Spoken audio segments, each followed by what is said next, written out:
आज की वाणी भक्ति की नंबर 77। रज जर्जर नहीं होने देती, सदा हरिहर की याद दिलाती। रज जर्जर नहीं होने देती, सदा हरिहर की याद दिलाती।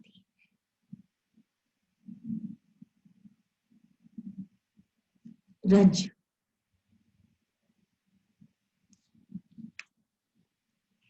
रज आप कहेंगे ये तो वही मिट्टी है, लेकिन यहां गुरुदेव हमको क्या समझा रहे कि जब कब ये रज मिट्टी रज बन गई। रज जब बनी जब हम उनके चरणों में जब हम बैठते हैं, जिनको हम बहुत अधिक प्रेम करते हैं, मान देते हैं, उनके चरणों के पास जो बैठता है वो मिट्टी जब हम पाते हैं वो रज बन जाती, जैसे मिठाई प्रसाद बन जाती, वैसे ही ये मिट्टी रज बन गई। तो ये रज क्या है? ये रज गुरुदेव समझाते हैं जर्जर नहीं होने देती। ये कुछ ऐसी है, ऐसा है ये रज कि हम जर्जर नहीं होते, मतलब हम बेचैन नहीं होते, हम खंडित नहीं होते, हम जर्जर नहीं होते, हम ऐसे नहीं होते हैं कि हम कोई काम के नहीं।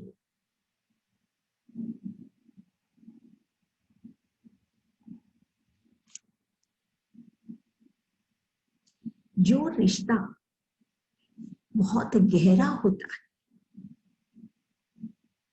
वो अपनेपन का शोर नहीं मचाता। भक्त का रिश्ता भगवान से इतना गहरा है कि शोर मचाने की दरकारी, वो तो सिर्फ उसके चरणों में बैठकर ये रज पाकर, रज पाना शरण लेना अपने इष्ट का, वो शरण जो वो पा जाता है उसी से वो जर्जर नहीं होता। देखिए यही फर्क है एक अन्य मनुष्य और एक भक्त। वो शीघ्र ही टूट जाता है, जर्जर हो जाता है, लेकिन ये भक्त कभी जर्जर नहीं होता। क्यों? क्योंकि उसने अपने इष्ट की शरण ली, रज पाया।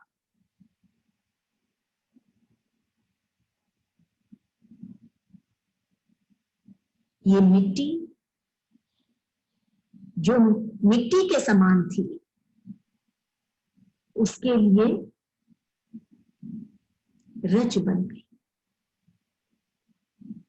वो अपने माथे पे लगाता है, मतलब वो उसकी शरणागति ग्रहण करता है, तो उसे जर्जर नहीं होने देती, सदा हरिहर की याद दिलाती। और वो जब माथे पे लगाता है तो वो हमेशा अपने ईश्वर को, हरिहर को याद करता है। हम भी कहते हैं बाबा जी को हरिहर बाबा, जिसमें हरि भी है और हर भी, विष्णु का भी है और शिव तत्व भी, कि वो हमारे देख रेख भी करते हैं, संभालते हैं और संहार भी करते हैं जो हमारे गलत और निरर्थक भावों का, शिव रूप। तो हमको ये रज जर्जर नहीं होने देती। किसको? भक्त को। भक्ति की बात है, वो ही जानता है कि जहां ये गुरु चलते हैं उनके चरण के पास जो रज, जो मिट्टी होती है, वो मिट्टी नहीं रज है।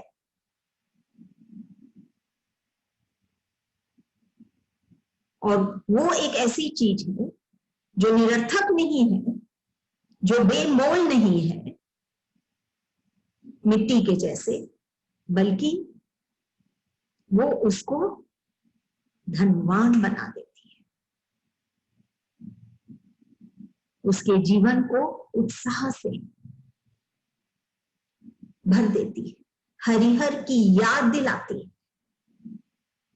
एक भक्त के लिए ईश्वर की याद से बड़ी क्या चीज है? वो और क्या चाहेगा? सब कुछ पाकर भी वो जान गया ये बात कि जब तक हमको ईश्वर की याद नहीं आती है, जब तक हम उस ईश्वर में रम नहीं जाते, तब तक हम कुछ नहीं पाते।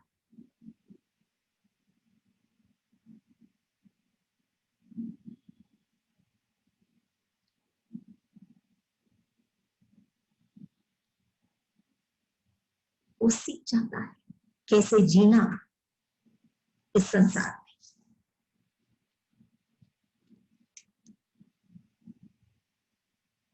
बच्चे होते हैं, उनके लिए ये सारा संसार एक समान है, चाहे फूल हो चाहे कांटे हो, वो फर्क ही नहीं देखता है।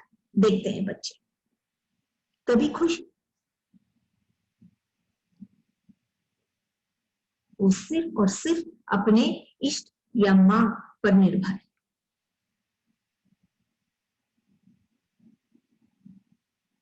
वो मां खुद जानती है क्या ठीक है क्या नहीं है और उसको बचाती है। ऐसे ही जब वो भक्त, ये बच्चे समान जब हो जाता है अपने इष्ट, अपने ईश्वर के लिए, ईश्वर का जब वो अंश हो जाता है,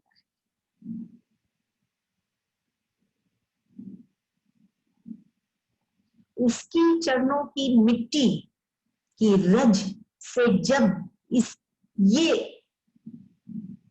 इसका उद्गम होता है, ये भक्त का, तब जाके वो आनंद पाता है, निश्चिंत हो जाता है, सारा संसार उसका हो जाता है। तब वो फूल और कांटे में फर्क नहीं देखता है। नहीं तो अन्य प्राणी दुख पाते हैं, खुशी में तो फूलते हैं और दुख में एकदम सकुड़ जाते हैं।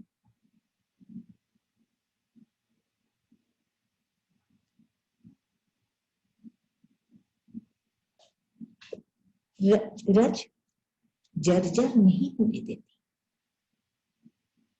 अगर हम ये चीज महसूस कर रहे हैं हमारे जीवन में कि हम बात बात पर, हर रोज हम टूट रहे हैं, तो गुरुदेव कहते हैं अगर तुम रज पाओगे, मतलब उनकी शरणागति, इष्ट की, प्रभु की, सतगुरु की, अगर हम शरणागति पाते हैं तो हम जर्जर नहीं होते। जर्जर ही नहीं होते हैं, बल्कि हम अपने ईश्वर को हमेशा याद करते हैं। ईश्वर को याद करते ही स्वतः ही हम वो ताकत से भर जाते हैं जो ताकत ईश्वर में।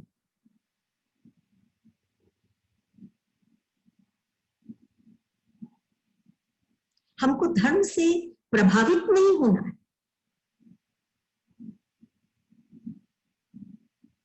हमको सत्संग से प्रभावित नहीं होना है, हमको धर्म, सत्संग, भक्ति इससे प्रभावित नहीं होना है, हमको इससे प्रकाशित होना है। बहुत फर्क हो गया इससे, प्रभावित होना और प्रकाशित, कि हम अपने आप को पाएं, ये प्रकाश होता है।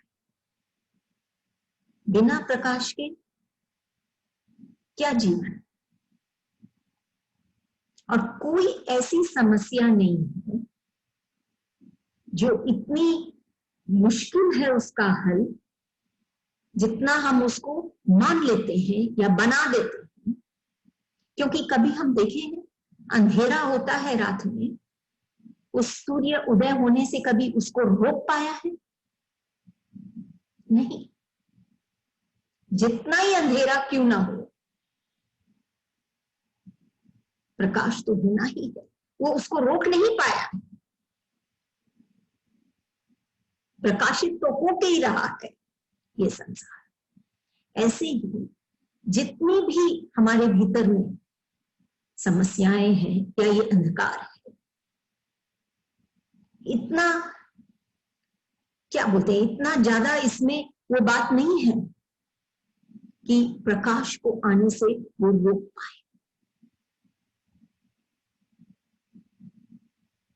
हमको जर्जर कर पाए। और ये प्रकाश है, ये रज पाना, यही ये, इसी से हम ये प्रकाशित होते हैं।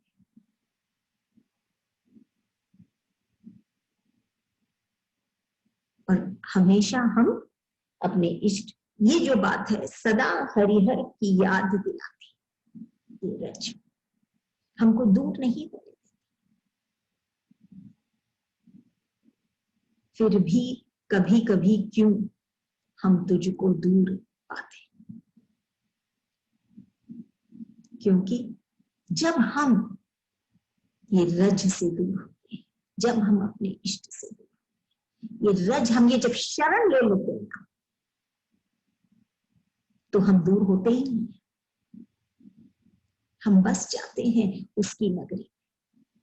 और फिर हमेशा हरिहर याद हमको आती रहती है, जो हमारे हर दुख, हर अभाव को हरता है और हमको हरे भरे बना, हरियाली हमारे जीवन में लाता है। हरिहर, हरि और हर, दोनों भाव। हरि जो हरियाली लाता है हमारे जीवन में, और हर जो हरता है हर एक निरर्थक विचार। तो रज जर्जर नहीं होने देती, सदा हरिहर की याद दिलाती। अगली वाणी है,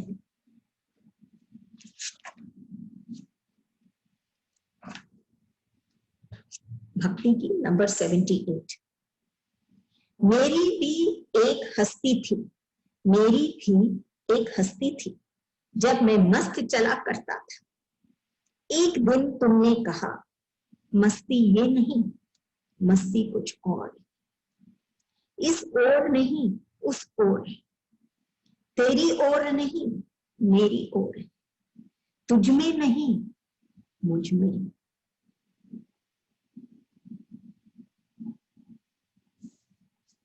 गुरुदेव कहते हैं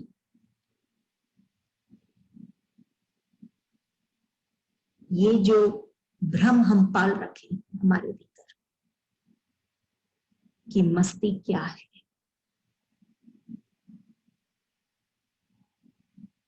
ये हम बैठे सोचें और समझें कि ये मस्ती क्या है और कहाँ मिलती है।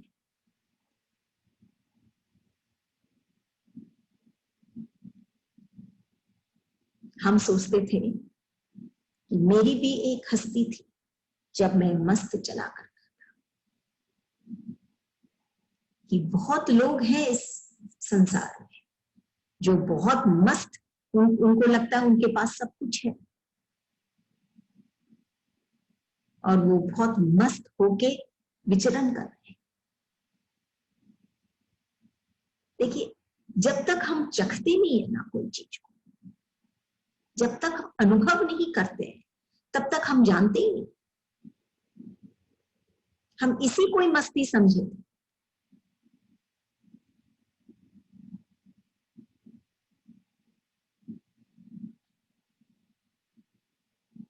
कि हम तो बहुत मस्त हैं, मस्ती में हम जी रहे हैं।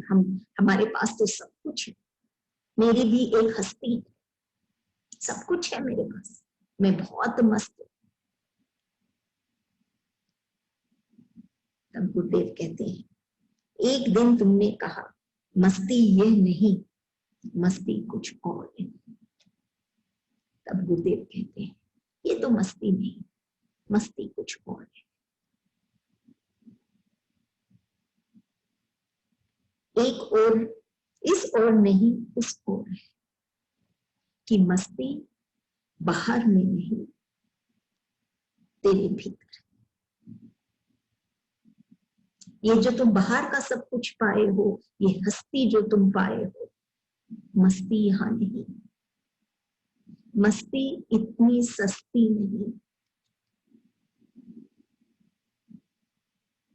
मस्ती एक ऐसी अवस्था है, एक ऐसी स्थिति है मन की, भीतर की, न कि बाहर की, जो कोई कोई को प्राप्त होती है। जो ये बात सुनता है अपने सदगुरु से, जब सदगुरु कहते हैं कि नहीं मस्ती ये नहीं, मस्ती कुछ और है, वो समझने वाली बात नहीं है कि मैं तो समझती थी कि मेरी तो बहुत हस्ती है और मैं मस्त चला करता था। ये तो एक अनुभव है। एक दिन तुमने कहा मस्ती ये नहीं, मस्ती कुछ। क्या है ये मस्ती? कौन जानता है? कोई कोई जानता है। चल रहे हैं सब, पहुंचते कोई कोई। ये मस्ती तक कोई कोई पहुंचते, जो अपने सदगुरु के रज को ग्रहण करते हैं, वही पहुंचते हैं।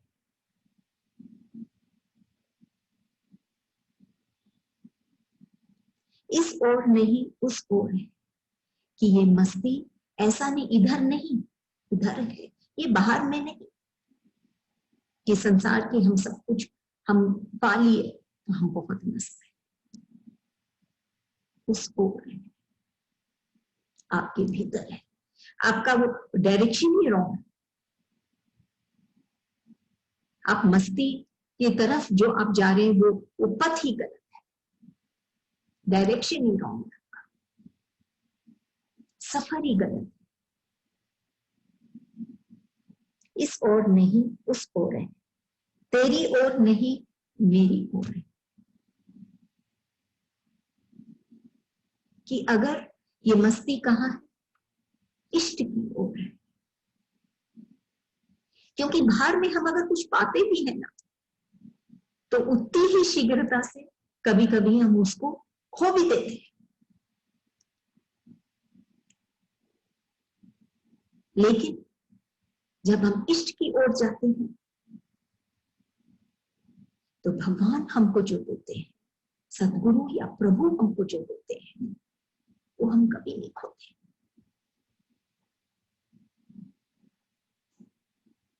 वो ऐसी चीज है जब जो हमको जो मिलती है, अगर हम उसको उसका वितरण भी करते हैं, हम और कोई को भी देते हैं, तो कमी नहीं होती है हमारे, उल्टा हम और पाते हैं। ऐसा है ऐसी है उसकी देन। और मस्ती क्या कहती है कि एक ऐसी स्थिति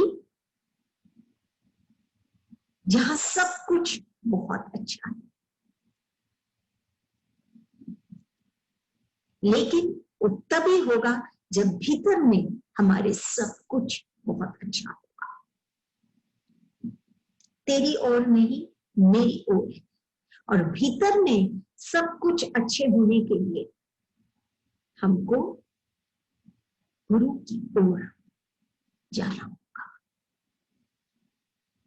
गुरु के तरफ, गुरु के पास हमको जाना होगा।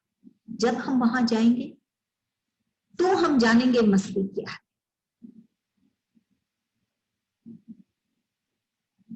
तुझ में नहीं मुझ में। जब हम अपने आप को समर्पित कर देते हैं ईश्वर के प्रति या गुरु के प्रति, तो हम इस मस्ती को पाते हैं। तभी कहते हैं तुझ में नहीं मुझ में नहीं, इष्ट में है, प्रभु में है, ईश्वर में है ये मस्ती। तभी जब हम गुरु के पास जाते हैं हम सिर्फ शांति, संतोष और आनंद पाते हैं, क्योंकि यही है उनके पास। तुझ में नहीं मुझ में, ये मस्ती तुझ में नहीं, तेरे में तब आएगी जब तुम मुझ में मिल जाओगे, जब तुम मैं दोनों एक हो जाएंगे तो तुम वो मस्ती को पाओगे। तुझ में नहीं मुझ में है, तो इसका मतलब क्या हम नहीं पाएंगे कभी? हाँ, लेकिन जब हम उनमें मिल जाएंगे तो हम वो मस्ती को पाएंगे।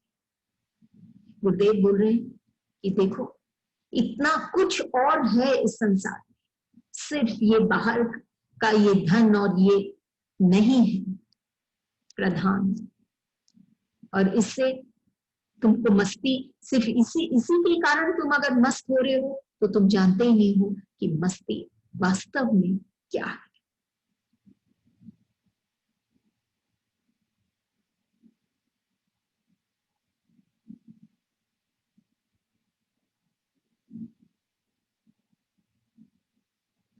क्या होता है, ये दो रेल की पटरियां कभी भी मिलती नहीं, लंबी किलोमीटर तक जाती है लेकिन मिलती नहीं एक दूसरे से, लेकिन एक दूसरे का साथ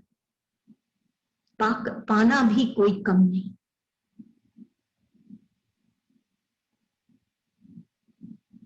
एक दूसरे का साथ पाते हैं वो इतनी दूर सफर तक, लंबी सफर तक, कि वो औरों को भी मिलाते हैं।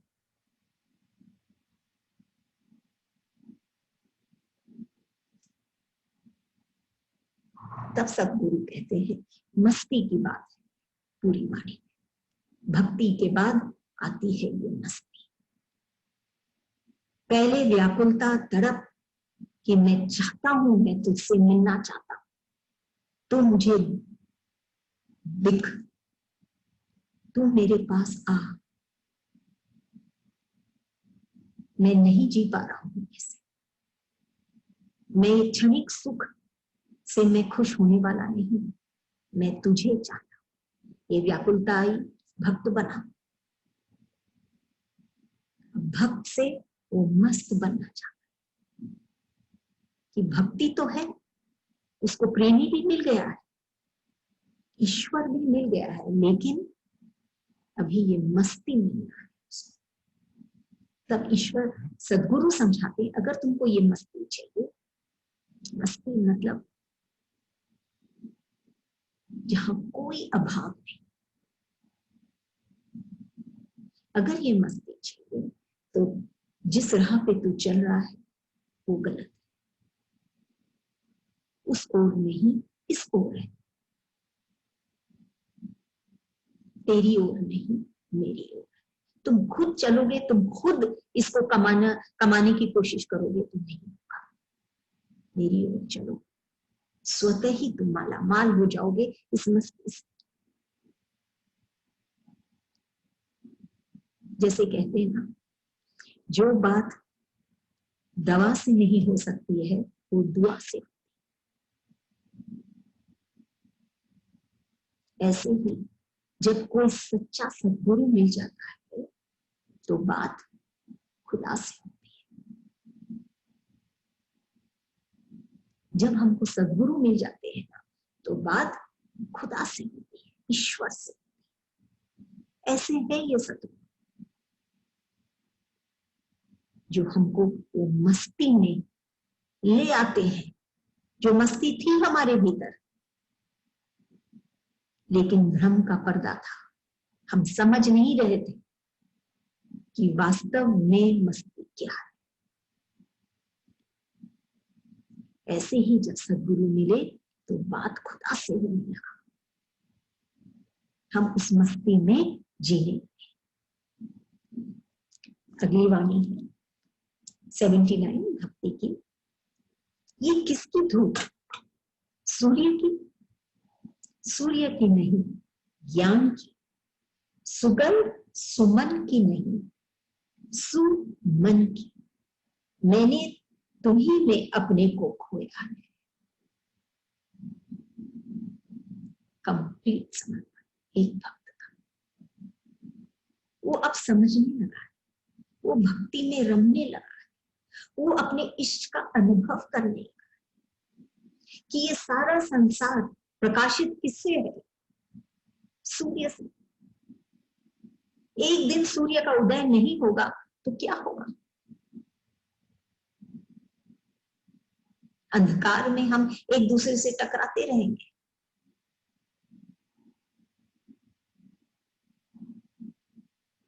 तब कहते हैं ये किसकी धूप है? सारा संसार प्रकाशित है इस धूप से। ये किसकी धूप है? सूर्य की। हाँ, ये सूर्य बाहर में प्रकाशित कर सकता है, लेकिन हमारे भीतर की दुनिया इसको प्रकाशित नहीं कर सकता। सूर्य की नहीं, ज्ञान की।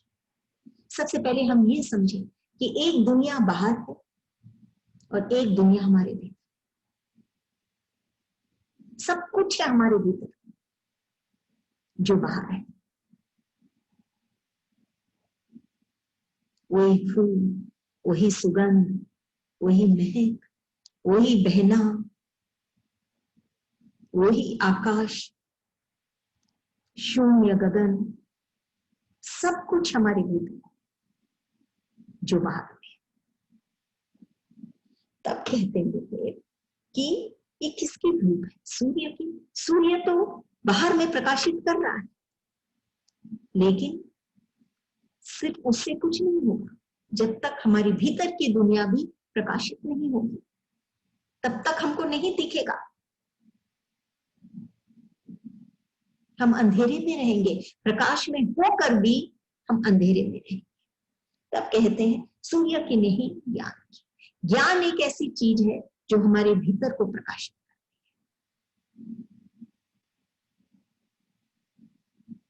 प्रकाशित करना मतलब कि हमको क्लियरली दिखने लग जाता है प्रकाश, कि क्या हो रहा है, क्या है, क्या नहीं। तो बोले कि ये ज्ञान है, इसका, इसकी जो तेज है, इससे ये सारा संसार और हमारे भीतर प्रकाशित। और जब तक भीतर प्रकाशित नहीं है, तब तक हम जानेंगे नहीं कि हमको कहां जाना है। हम गलत राह पे चले जाते, हम भ्रमित हो जाते हैं। लेकिन ये ज्ञान है, ऐसा तेज है इस ज्ञान में। जानकारी, ज्ञान क्या? जानकारी, अनुभव, जानना, ज्ञान होना। इसमें इतनी तेज है कि हमारे अंदर में हम प्रकाशित हो जाते हैं। किसका ज्ञान? हमारे इष्ट का, ईश्वर का ज्ञान। प्रेम, संतोष, धैर्य, धीरज, इसका ज्ञान।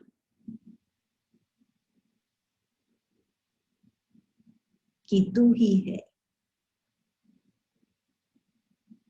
इसका ज्ञान। तू ही सत्य है, इसका ज्ञान। ये ज्ञान की जो तेज है, इससे ये सारा संसार प्रकाशित है। सूर्य तो सीमित है, इसकी तेज सीमित है। इतनी तेज होकर भी, ना तेज होकर भी, ये हमारे भीतर को प्रकाशित नहीं कर सकती। फिर भी हम रो रहे हैं, दिन में भी हम रो रहे हैं। अगर प्रकाश है तो नहीं होना चाहिए ये चीज। हमको साफ दिखना चाहिए हमको क्या करना है, हम कहाँ हैं और हमको क्या करना है और हम कौन है। सुगंध सुमन की नहीं, सुमन की है। ऐसे ही है ये फूल। ये फूल जो है बाहर में महक फैलाती है, लेकिन ये जब मन एक सुमन बन जाता है, सुंदर मन बन जाता है,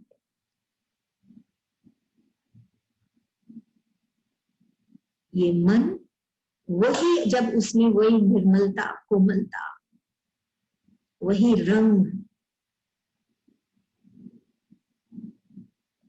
जब वो खिलता है जैसे वो फूल, तो सुगंध फैलती है हमारी दुनिया में। न कि सिर्फ बाहर के ये फूल की सुगंध से हमारी दुनिया सुगंधित है, सुगंधित है क्योंकि हमारा मन जो सुमन है, सुंदर मन भी है, जो सुमन फूल के जैसे ये सुंदर मन जब खिलता है तब वो महकता है और उससे हमारा जीवन सुंदर होता है। सिर्फ बाहर के सूर्य से हमारा जीवन सुंदर नहीं हो सकता जब तक कि हमको ये ज्ञान की तेज हमारे भीतर नहीं आएगी, तब तक हमारा जीवन सुंदर नहीं होगा। सुमन, सुमन की नहीं, सुमन की है ये सुगंध। ये हमारा भ्रम है कि हमको लगता है ये सूर्य और ये बाहर में जो फूलों की महक है, इससे हमारा जीवन देखो ना कितना सुंदर है। हमारा जीवन तभी सुंदर होगा, तभी महकेगा जब हमारा मन सुमन होगा और खिलेगा और महकेगा। और जब हमारे भीतर ये ज्ञान की तेज, ये ज्ञान की का प्रकाश, रोशनी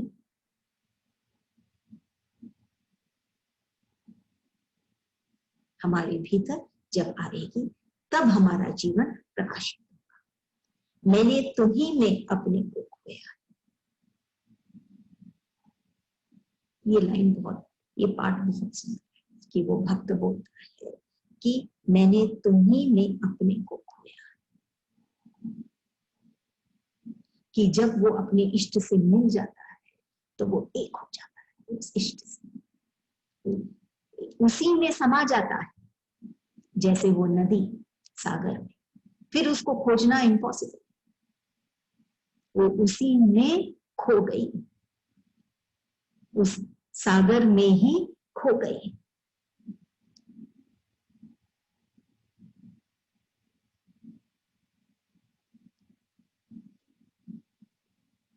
ऐसे ही ये भक्त उसी में समा जाता है, अपने को उसी में खो देता है, अलग से कुछ नहीं। फिर वो भक्त भगवान के अंदर एक हो जाते कि आज हम इजीली कहते हैं गुरुदेव भगवान है, मेरा राम भी तू ही, मेरा श्याम भी तू, कोई फर्क नहीं। तो ये किसकी धूप? सूर्य की। उसकी अपनी अपने गुण है, सूर्य की धूप की अपने गुण है, लेकिन सीमित है। जब तक हम असीम वाले धूप से या रोशनी से हम नहीं जुड़ते, तब तक हमारे में भी वो बात नहीं आती। हम भी असीम नहीं हो सकते, हम सीमित रहते, तो सब कुछ सीमित हो जाता है, हमारा जीवन भी सीमित हो जाता है। तन से हम करते हैं वो हो सकता है सीमित, लेकिन मन हमारा असीम हो सकता है, बेहद तक पहुंच सकता है, जिसका कोई हद नहीं। हम जाने ये कि हृदय की, मन की क्या अवस्था है, उसकी क्या गहराई है कि वो असीम तक, बेहद तक वो पहुंच सकती है, उसका कोई हद नहीं।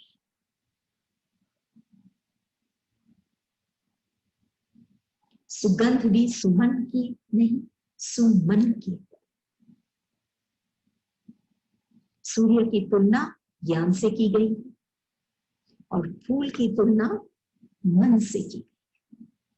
दोनों फूल हैं, दोनों खिलते हैं, दोनों महक, लेकिन सुगंध जब तक मन का फूल नहीं खिलेगा तब तक सुगंध हमारे जीवन में नहीं। और मन के हर एक पेटल को खिलने के लिए क्या चाहिए? उसको ये प्रेम चाहिए, उसको ये संतोष चाहिए, उसको इष्ट का साथ चाहिए। नहीं तो ये अभाव और ये सब उसको कुचला दे। इस मन को, मैं तुम्ही में अपने को खोया, मैंने तुम्ही में अपने को खोया, वो जब तक अपने इष्ट के साथ नहीं मिलता तब तक वो सीमित है। उसका आनंद, उसकी मस्ती, उसकी मस्ती सब कुछ सीमित है। वो आनंद में पहुंचना चाहती है जो असली है।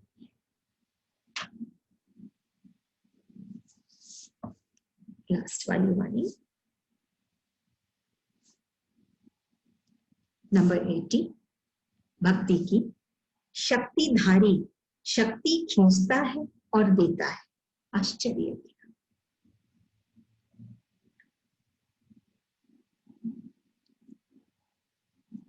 गुरुदेव कह रहे हैं सबके भीतर शक्ति है। आप देखिए एक बीज के अंदर भी शक्ति है, उनके इतनी सी दिखती है और कितना बड़ा हो जाता है पेड़। कैसे? कुछ तो शक्ति है उसमें, कुछ तो एनर्जी, कुछ तो पावर है उसमें। कौन उसको दे रहा है? ये कहां से पाया उसने? कैसे वो बीज वृक्ष का वृक्ष बन गया? कुछ तो शक्ति। ऐसे ही हर मनुष्य के अंदर शक्ति है, लेकिन वो अपनी शक्ति को नहीं जानता है, वो बढ़ नहीं पाता है,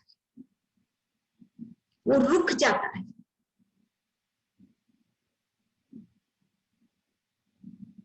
क्योंकि विषय विकार उसको रोक देते हैं। वो रोज कहता अपने आप से मैं भूल जाऊंगा। ये विषय विकार, कामना, इच्छा, लोभ, और रोज भूल जाता है कि उसने कहा कि मैं भूल जाऊंगा। इसलिए उसकी शक्ति क्षय हो जाती है। शक्तिधारी होकर भी वो अपनी शक्ति को नहीं पहचानता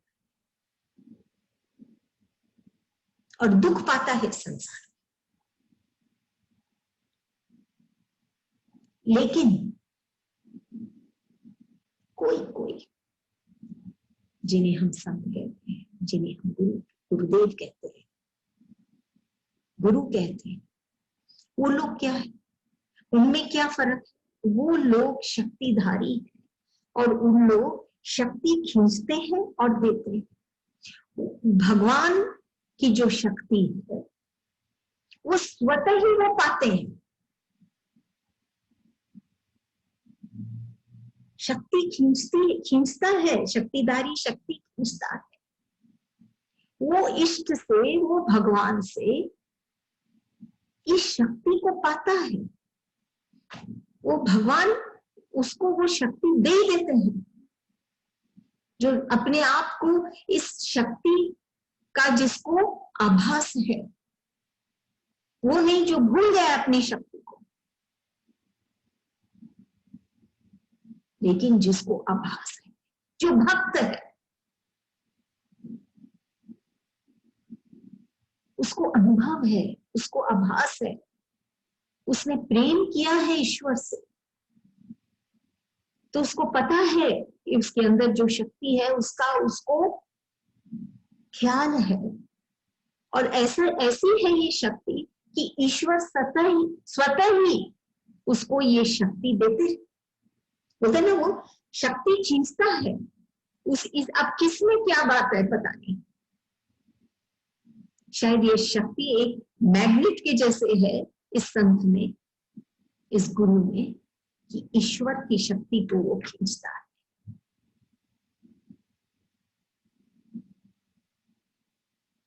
ईश्वर की शक्ति वो खींचता है और फिर क्या होता है, वो शक्तिधारी हो जाता है।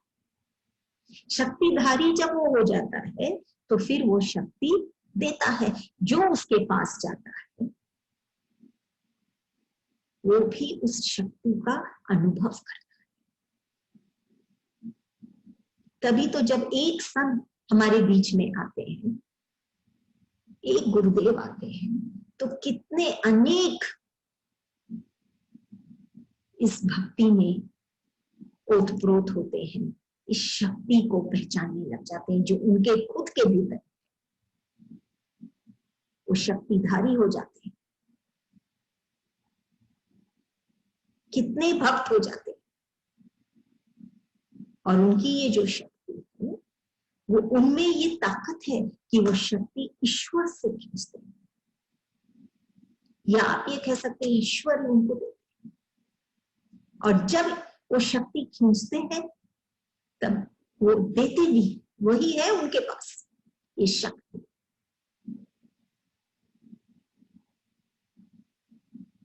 छोटे से हम बच्चे को ये खिलाना चाहते हैं, वो देना चाहते हैं कि उसको ताकत मिले, शक्ति बढ़े उसके तन में, लेकिन मन की शक्ति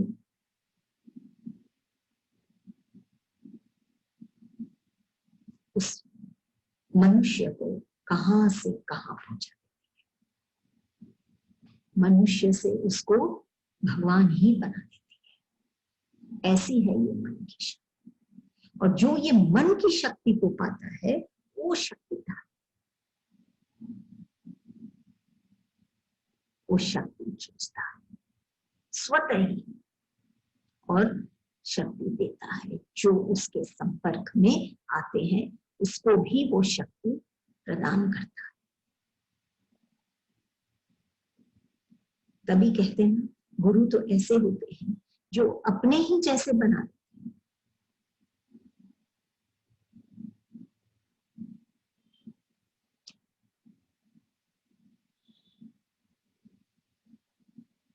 तो वो शक्ति उनको मिल जाती है। देखिए संसार में शक्ति क्या है, हमको लगता है कि हम बहुत पुण्य करेंगे तो हमारे पाप कट जाएंगे, तो हम दान करते हैं, ये करते हैं, वो करते हैं, इसको हम पुण्य समझते हैं। लेकिन सच्ची बात तो ये है कि हम जितना पुण्य करते हैं ना उतने हमारे पाप नहीं करते और पाप बढ़ जाते। कैसे? क्योंकि ये जो अहंकार आ जाता है हमारे भीतर, ये पुण्य करके अहंकार जो आ गया, इससे और हमारा पाप बढ़ गया। तभी शक्ति ये नहीं, शक्ति है भीतर की, वो है शक्तिधारी। और वो खुद कोई संत ही होता है जो शक्तिधारी, कोई गुरु ही होता है जो शक्तिधारी, कि वो शक्ति को खींचता है ईश्वर से और देता है हम सब, कि हम सब उस शक्ति का अनुभव करें और कभी भी हमको अपने जीवन में हम अपने आप को कमजोर नहीं पाए।